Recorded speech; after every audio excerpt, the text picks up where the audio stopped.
The new Minotaur Mini Boss is way easier than you think, but is it worth fighting? Hello Dodo crew and welcome back to another video on ARK Ascended. Grab a bottle of water and let's get straight into it. It actually doesn't really have any super high requirements.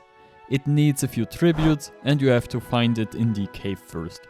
Its cave is located in the middle of the island at around 90 and 73. And you can easily enter this cave and walk through a labyrinth by going through the large gate and then going down. There you will end up in a small room. This room is locked, similar to the Life's Labyrinth. On the ceiling above the door is a question asking you to name the map you're currently playing on. Then obviously you go to the button that says Astraeos, spelled correctly, and click on it. The door will open and you will enter the maze. Once you enter, there is no turning back. The maze itself is not difficult. After going down, simply take the left path until you reach a spot that looks a bit confusing but splits into 3 parts.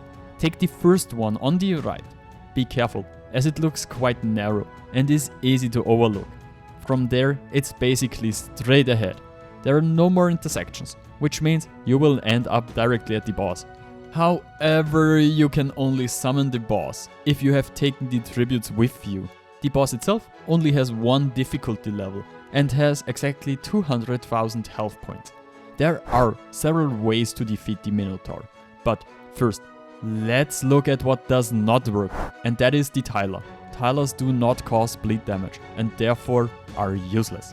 I did it with a Pyromane and jumped to a safe spot so I could shoot the Minotaur from a safe distance with a good pump action shotgun. This should not be a problem, as the boss has no time restriction and you can therefore take as long as you want. The labyrinth itself isn't difficult if you're reasonably well equipped.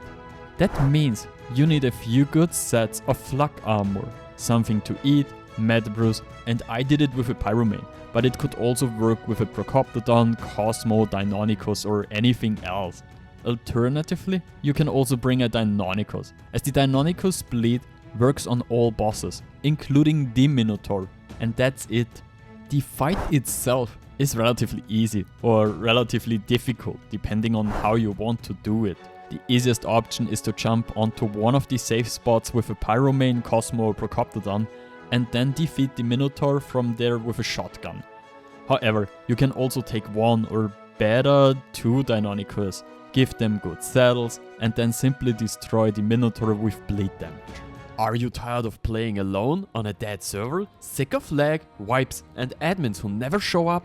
Then it's time to join TBS, one of the biggest no-wipe servers, on which I'm actually playing and I'm making a video on. On top of that, on their PvP and PvE servers, they have all maps available cross-platform, custom caves that are truly outstanding, auto-lootable raid bases, and even full 48-hour offline raid protection during the week. Not only that, but on weekends, it switches to a 3 times orb, which offers the possibility for offline raids, more action, and so much more. A maximum of 4 players per tribe is allowed, and there are cash prizes for the best tribes. Your starter kits and a bunch of other things are designed to help new players get started on these servers. And if you don't feel like defending your base at 3 AM in the morning, there are a bunch of other things that make it possible for players with jobs or normal lives to play. On top of that, if PvP isn't your thing, why not join one of their PvE servers? Stop wasting time on empty servers. Come and play with a real community on TBS. Links are in the description. I'll see you on the cluster. The loot is pretty awesome and you can farm the Minotaur quite easily, spawning it again and again very quickly if you have the tributes.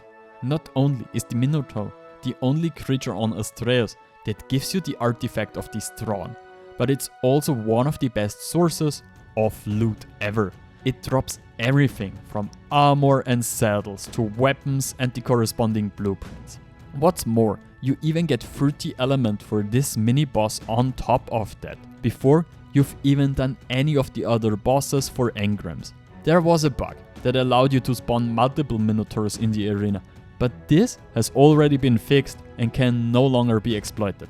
So the question remains, is it worth fighting? Well, yes, of course, you need the artifact anyway, if you want to take on bosses like the Hydra. And the loot is well worth it. The boss itself isn't really difficult. It's easy to spawn and drops a huge amount of loot that you can simply collect.